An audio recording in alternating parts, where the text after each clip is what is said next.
Good morning, all you strange and wonderful weirdos. I'm John. And I'm Stacey.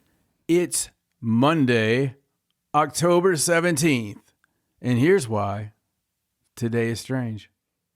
Okay, so let's start off with some rumors that are going around the internet. Ooh, I like rumors. You like internet rumors? I love rumors of all kinds. This is some articles that have been going around. Some people have been talking about UFO disclosure. Yeah. Now, the reason this is coming up right now is because the National Defense Authorization Act of 2023 will be, it's going to become law.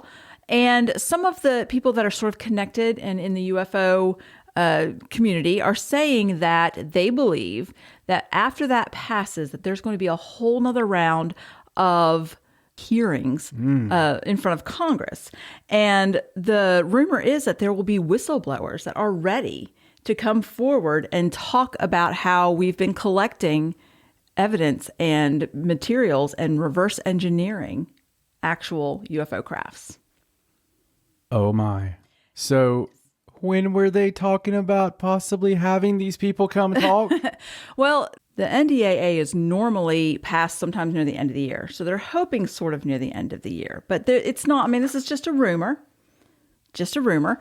They're saying after, November, definitely after the November midterms. And there was an interview recently. Now, one of the people that has been talking about this is Gary Nolan, who is a Stanford professor. And he did an interview a couple of weeks ago with an Australian station, 7 News, with Ross Coulthard. It's like an hour-long news documentary. And on that program, he talks about his involvement with collaborating with the government for investigating people and examining them when they had contact with UAPs. Yeah. And he claims that there's a group of people who were involved with collecting UFO debris for covert government projects that are soon going to come forward and disclose what they know. And he's one of the people that's making these claims. Okay. Mm-hmm. So call me wacky. Okay, wacky. Thank you. But if you're going to come forward as a whistleblower, and it's something as big as a secret as UAPs and the fact that we already knew, and then everything we're saying is like, harumph, I'd never seen it before. It could be China airliner. China created a Airbus that goes the speed of sound, and they just blow up those little commies. They don't care. They do physics schmizics with them. They keep doing it until they get one that lasts. And they when they get one that makes it, he's a little stretched out, sure, but don't make more babies of him. Remember Yao Ming? Do you think they started out winning basketball game? No! They had to have some tall women. So, I'm just saying, I've heard some crazy things. Crazy. And the problem is, we have a bad habit, as much as I love the red, white, and the blue, we have a bad habit of killing people. We can't help ourselves. Right. We have a slight disagreement with people sometimes, and we're that weird family member that just sort of takes it to the next level. Oh, I'm sorry. You want to raise oil? Oh, I just killed all of you.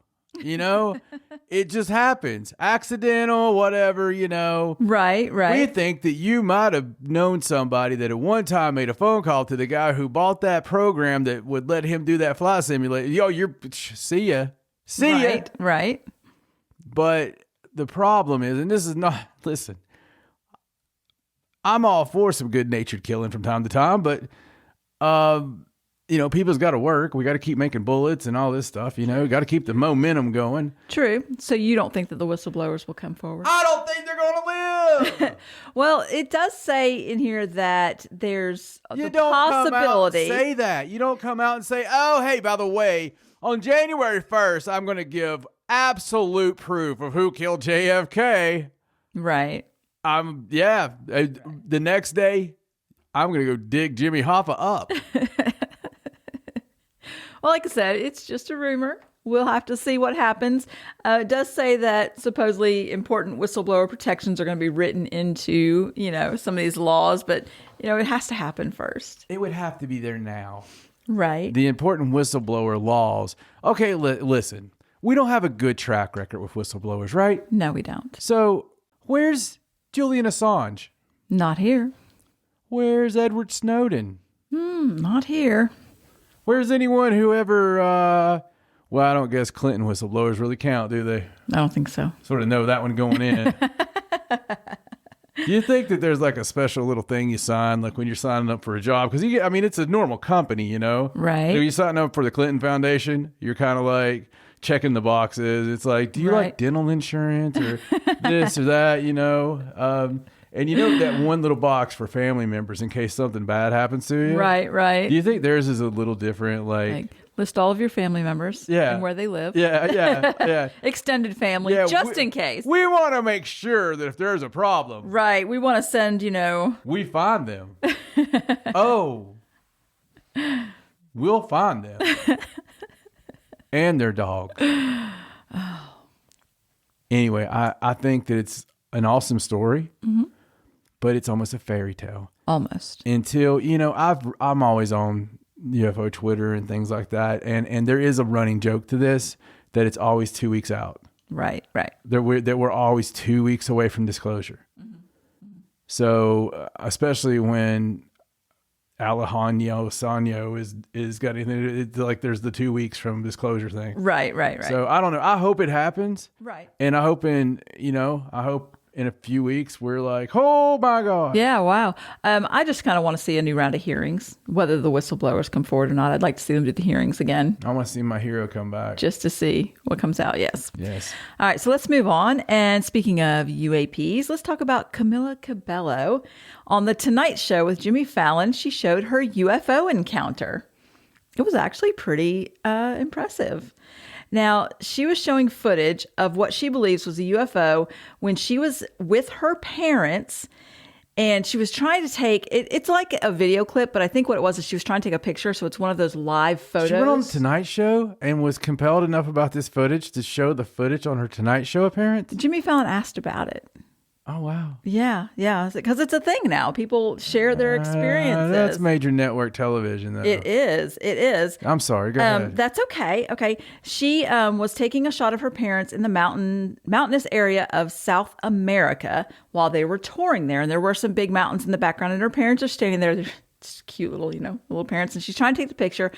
And when you watch it in clip form, you can actually see a UFO zipping through the picture. Wow. And so they show it and then they slow it down and show it again. And then she said if you take a still frame, you can actually see more than one. And it was like it came down and went around the mountain. It was very So kind of like one of those when we've seen drone footage, right? And they're like taking nature shots, but we see the little clip. It's like 2 frames usually. They're just going so quickly. Yes. And it looks like it's There's like a lot of these across. folks. Yes. If you don't look for this a lot, take the time, look this out. You'll find a lot. I remember one of my favorite ones from the past year was a real estate guy had, I believe it was a guy. He was out, doing drone footage of his homes that he was selling. And in a neighborhood, normal day, just a couple of clouds in the sky. And there was a magnificent UFO zip through. Plus, there was I believe there was a couple other little ones too. I think so. If I remember correctly. It was crazy, but the guy later on, was like, wait a second, when he's editing, the more and more these cameras get to that next level of quality, we're catching a lot of these. Right. She was really funny about it because she was like, I feel like they trusted me enough to let me catch them on film, and now I'm exploiting them by showing them on national television. She's not giving them enough credit. No, probably not. If they did let you do that, they let you because you have the ability to show it out television. Yeah, exactly. Who is she? Camila Cabello. She played in that Amazon Cinderella. She's on The Voice now, so you don't remember, do you? So I probably wouldn't have seen her. She's a singer in either place. No, you wouldn't have watched that movie with me. Cinderella. You know, the musical? Did I watch that with you? You did. Of course I did. You did. Because I'm You were very nice. Yes. The girls and I watched it, and you watched it with me. I remember totally. Anyway, let's move on. So let's talk about Pennsylvania, where the Department of Conservation and Natural Resources had to make a statement saying that the Bigfoot warnings that you're seeing in the state parks are a hoax. Oh my God. So someone has been going around several state parks, they didn't say how many, and hanging up notices with a logo header from the DCNR. And it looks very official.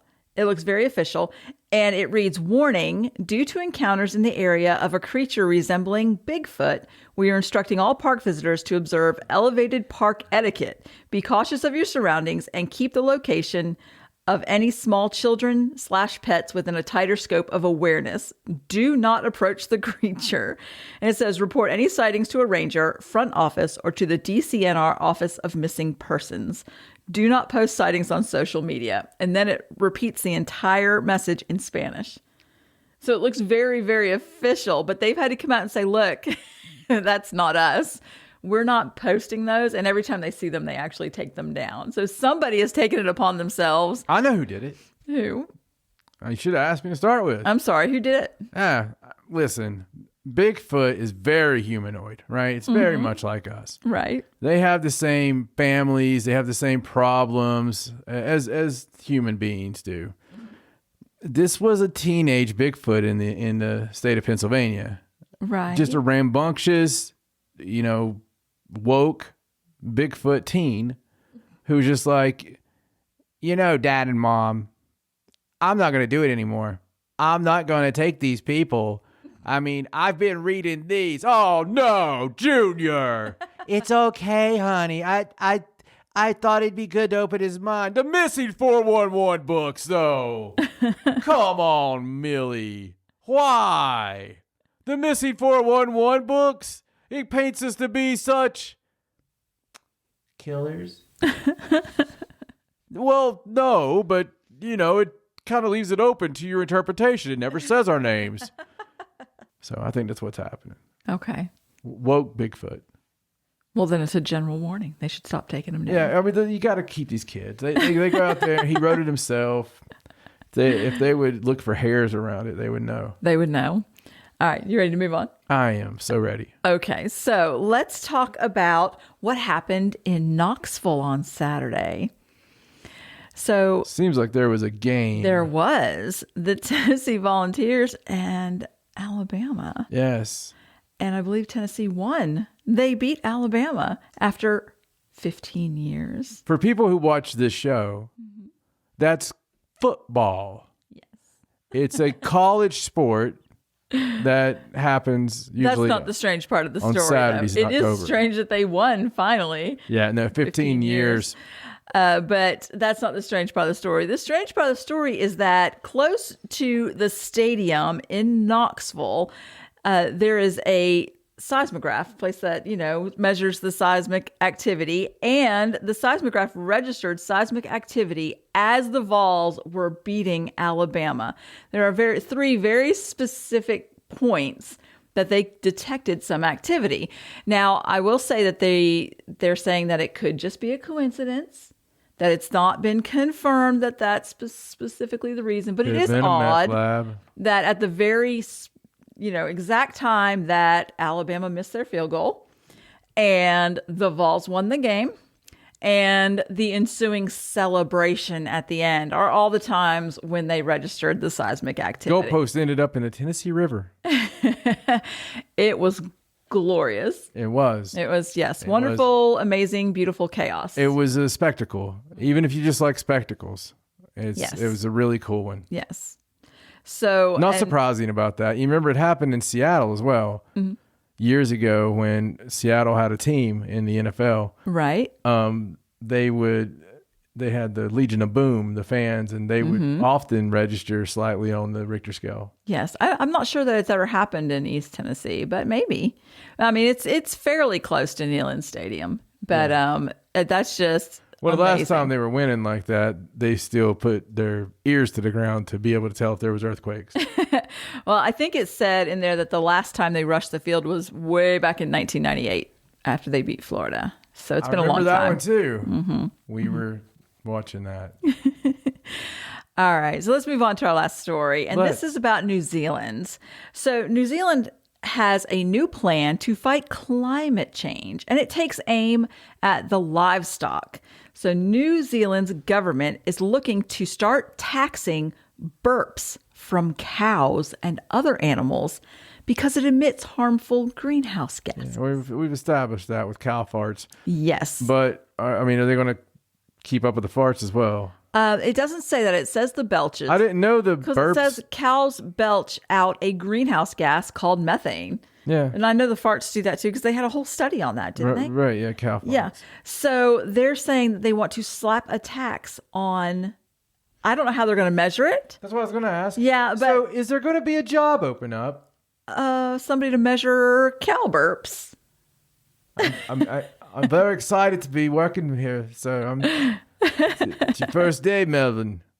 We got something for you. Why are you Irish, sir? No. You're going to go out in the field and just take a good whiff. See how much methane's out there. Take a good whiff. See which one of them is really active. Oh, wow. They say that they've been doing a study where they've been taking calves and feeding them a milk formula blended with a probiotic that experts say reduces burping. And according to their tests, it did reduce the methane up to 20% in those animals. So I assume it's more of a, you have to use this probiotic with your livestock or be taxed kind of situation. What do you think wouldn't it be funny if the whole reason aliens abduct cows is they require the methane to run their intergalactic vehicles and we start doing things to reduce this, causing the actual alien invasion? Possibly. I'm more afraid that they're going to start giving the cows, probiotic drinks and they're going to get all uppity and the meat's going to taste really strange. It's going to taste weird. Yeah, it's very crazy. It is very crazy. Now, I'm not sure that that's going to pass. That's just their idea. But some people are definitely against that, saying it's really going to hurt the farms and stuff. Well, folks, this is Scarefest week. Yes. We're very excited about it. We can't wait to be there and hopefully see a lot of you there. If you've ever listened to Paranormal Sideshow, the mothership for us, or if you've just started with us here on this strange little journey, we would love to see you, love to meet you in person. We'll have some books available. We'll have some other fun stuff. We'll be broadcasting there. So some of these shows will be coming directly from Scarefest. We'll be there all weekend, Friday, Saturday, and Sunday in Lexington, Kentucky. So you need to join us, need to check it out at what you're seeing right now because, hey, it's the week of. So we're pretty excited about it. But this is What a Day is Strange.